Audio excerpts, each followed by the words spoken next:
नमस्ते विद्यार्थियों, स्वागत है आप सभी का आपके अपने चैनल गणित एकेडमी इंजीनियरिंग में। तो आज का जो वीडियो सेशन है ये जॉब नोटिफिकेशन सेशन है। तो Odisha power generation corporation limited ने इन्होंने जो है वेरियस रिक्रूटमेंट या वैकेंसीज इन्होंने रिलीज किया है। तो आज का जो वीडियो सेशन रहेगा इसी पे रहेगा।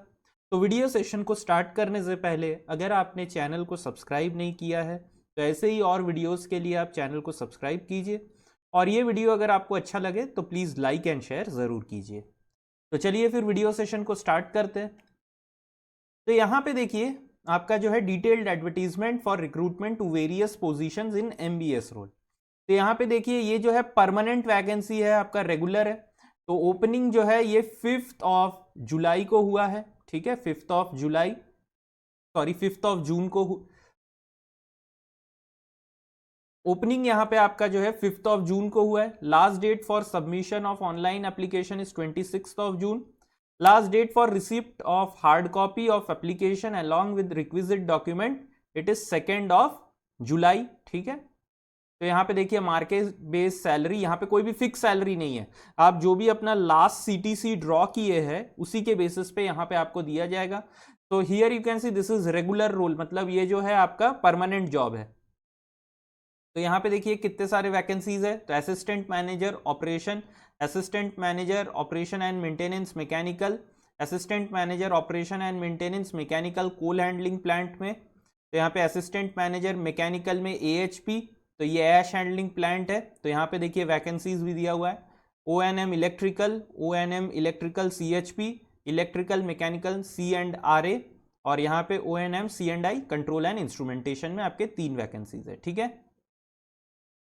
तो यहाँ पे रिजर्वेशन देख लीजिएगा आप लोग, ठीक है। फाइनेंस के लिए यहाँ पे एक पोस्ट है असिस्टेंट मैनेजर फाइनेंस, तो यहाँ पे नंबर ऑफ वैकेंसीज जो है 8 पोस्ट है, ठीक है। अब एक्सपीरियंस एंड एज यहाँ पे, तो assistant manager electrical mechanical C&I जो कि ग्रेड 1 E1 है, यहाँ पे आपका मिनिमम एक्सपीरियंस जो है 3 ईयर्स है, 3+ ईयर्स, और मैक्सिमम एज लिमिट 41, ठीक है। असिस्टेंट मैनेजर फाइनेंस के लिए भी आपका E1 है, 3 ईयर्स और 41 ईयर्स एज लिमिट है, ठीक है। तो इसमें जो है आपका नॉर्मल जो भी एज रिलैक्सेशन है वो भी दिया हुआ है। तो यहाँ पे देखिए जो बोला गया है, reservation of post including reservation of women will be as per ORV and other applicable act of rules of government of Odisha. तो PWD candidates whose disability is 40% और more are required to attach disability certificate. तो यहाँ पे कोई भी बोला नहीं गया है कि उड़ीसा जो कैंडिडेट्स है इनके लिए ही स्पेशली, तो ऑल इंडिया स्टूडेंट्स यहाँ पे अप्लाई कर सकते हैं, ठीक है। लेकिन यहाँ पे जो ऑल इंडिया स्टूडेंट्स अप्लाई करेंगे, तो चाहे आप कोई भी कैटेगरी के हो, SC ST OBC, तो आपको अदर स्टेट्स के लिए अनरिजर्व से ही जो है यहाँ पे आपको कंपीट करना पड़ेगा। इस चीज का ध्यान रखिएगा, सिर्फ उड़ीसा के स्टेट्स के ही लोग यहाँ पे आपका SC ST OBC PWD के अंडर अप्लाई कर सकते हैं। अब यहाँ पे कंपेंसेशन एंड पैकेज देखिए, जैसे कि मैंने बोला था, तो this will be basically service condition. यहाँ पे जो आपका पीछे वाला जो अभी जहाँ पे आप वर्क कर रहे हैं वहां का जो सैलरी है उसी के बेसिस पे आपका सैलरी यहाँ पे डिसाइड किया जाएगा, ठीक है। तो एसेंशियल क्वालिफिकेशंस का अगर बात करूं तो BE BTech यहाँ पे विद 60% मार्क आपका अनरिजर्व कैटेगरी के लिए और 50% mark for SC ST PWD, ठीक है। और फाइनेंस के लिए यहाँ पे आपको CA या CMA होना पड़ेगा, ठीक है, इंस्टीट्यूट ऑफ चार्टर्ड अकाउंटेंट या कॉस्ट अकाउंटेंट। अब यहाँ पे देखिए पोस्ट वाइज एसेंशियल क्वालिफिकेशन और एक्सपीरियंस, तो यहाँ पे क्वालिफिकेशन सभी के लिए ही सेम है। तो देखिए यहाँ पे assistant manager E1 bachelors degree in mechanical electrical operations के लिए, ठीक है। और यहाँ पे 3 इयर्स पोस्ट क्वालिफिकेशन आपका चाहिए एक्सपीरियंस। यहाँ पे आपका एसेंशियल जो है, देखिए एसेंशियल जो आपका एक्सपीरियंस रिक्वायर्ड है, candidate must have at least 1 year similar experience in coal based thermal power plant of unit size not less than 200 और 210 megawatt of gencos CPP and IPP। तो ये टर्मिनोलॉजीज मुझे नहीं पता क्या है, ठीक है। तो यहाँ पे डिजायरेबल आपका जो एक्सपीरियंस है यहाँ पे दिया हुआ है, आप लोग इसको रीड कीजिएगा। अब O&M मैकेनिकल के लिए सब कुछ सेम है, बस यहाँ पे मैकेनिकल इंजीनियरिंग चाहिए, और एसेंशियल यहाँ पे आपका जो एक्सपीरियंस है it is still same. Desirable आप लोग खुद से देखिएगा यहाँ पे। अब यहाँ पे देखिए mechanical CHP coal handling plant, तो यहाँ पे भी सब कुछ सेम है, बस एसेंशियल क्वालिफिकेशन में यहाँ पे आपका डिफरेंट है। Must have at least 1 year experience in coal handling plant having capacity not less than 1000 ton per our.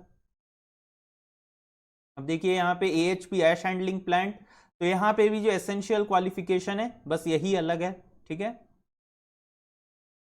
Next है असिस्टेंट मैनेजर इलेक्ट्रिकल, तो यहाँ पे भी सब कुछ सेम है, बस आपका BE BTech का डिग्री इलेक्ट्रिकल या EEE में होना चाहिए, और यहाँ पे एक्सपीरियंस जो है आपका 210 या 200 megawatt associated with switch gear यहाँ पे होना चाहिए, ठीक है। तो यहाँ पे भी इलेक्ट्रिकल में CHP सेम यहाँ पे आपका एसेंशियल क्वालिफिकेशन है, ठीक है। तो यहाँ पे assistant manager commercial and regular affairs के लिए ये है। तो यहाँ पे आपका जो है एसेंशियल देखिए चेंज हो गया, candidates must have fully convergent with the provisions of electricity act 2003 with amendment and regulation related power sector, ठीक है। तो यहाँ पे आपका डिजायरेबल जो है एक्सपीरियंस ये लिखा हुआ है। अब यहाँ पे देखिए ONM कंट्रोल एंड इंस्ट्रूमेंटेशन, तो यहाँ पे आपका जो डिग्री है ये इलेक्ट्रॉनिक्स इंस्ट्रूमेंटेशन या ECE में होना चाहिए, और यहाँ पे आपका एक्सपीरियंस जो है सेम वही 200 या 210 coal based thermal power plant में होना चाहिए, मिनिमम फॉर 1 ईयर, ठीक है। फाइनेंस के लिए यहाँ पे आपका CMA होना चाहिए, 3 years post qualification experience in the relevant executive cadre in government या PSU प्राइवेट कंपनी में होना चाहिए, ठीक है। तो ये तो मैंने बात कर ली आप लोगों के साथ जो भी यहाँ पे डिजायरेबल और एसेंशियल चाहिए। तो preference shall be given to candidates having relevant additional qualification and work experience in coal based thermal power plant, ठीक है। तो थर्मल पावर प्लांट को ज्यादा मिलेगा यहाँ पे। सिलेक्शन प्रोसीजर तो डायरेक्ट यहाँ पे आपका इंटरव्यू होगा, शॉर्टलिस्टिंग किया जाएगा आपके एजुकेशनल और आपका qualification as well as your experience के बेसिस पे शॉर्टलिस्टिंग होगा। और आपको यहाँ पे फॉर्म जो है ऑनलाइन फिल करना है, ठीक है, ऑनलाइन फिल करना है, लिंक मैं नीचे डिस्क्रिप्शन में दे दूंगा। और फिल करने के बाद फिर आपको यहाँ पे फिल्ड एप्लीकेशन फॉर्म को प्रिंट आउट लेके सेल्फ अटेस्ट करना है, और फिर उसके बाद जितने भी डॉक्यूमेंट है उसको भी आपको अटैच करके उसके साथ फिर आपको ये वाले मेल आईडी पे ये वाले एड्रेस पे, पोस्टल एड्रेस पे आपको ये सेंड कर देना है, ठीक है। और यहाँ पे आपके एनवेलप के ऊपर लिखा होना चाहिए, सुपरस्क्राइब होना चाहिए कि आप कौन से पोस्ट के लिए फिल कर रहे हैं, जैसे कि असिस्टेंट मैनेजर ONM CHP, ठीक है। तो ये फिल होना चाहिए। तो बाकी तो यहाँ पे जो भी है नॉर्मल इंस्ट्रक्शन है, इसमें इतना कुछ नहीं है, ठीक है। तो यहाँ पे अगर आपको कोई भी डाउट रहता है तो सबसे पहले मैं आप लोगों को बोलूंगा कि आप लोग नीचे कमेंट सेक्शन में लिखिए, मैं क्लियर करने का कोशिश करूंगा। अगर नहीं होता है तो आप लोग ये वाले नंबर पे या मेल आईडी पे आप लोग मेल कर सकते हैं, ठीक है, from 10 AM to 5 PM on working days. तो इसी के साथ जो है ये वाला नोटिफिकेशन सेशन हम एंड करेंगे। अगर आपको ये वीडियो अच्छा लगे तो प्लीज सब्सक्राइब जरूर कीजिएगा और लाइक एंड शेयर जरूर कीजिए, ठीक है। तो चलिए फिर मिलते हैं अगले सेशन में, धन्यवाद।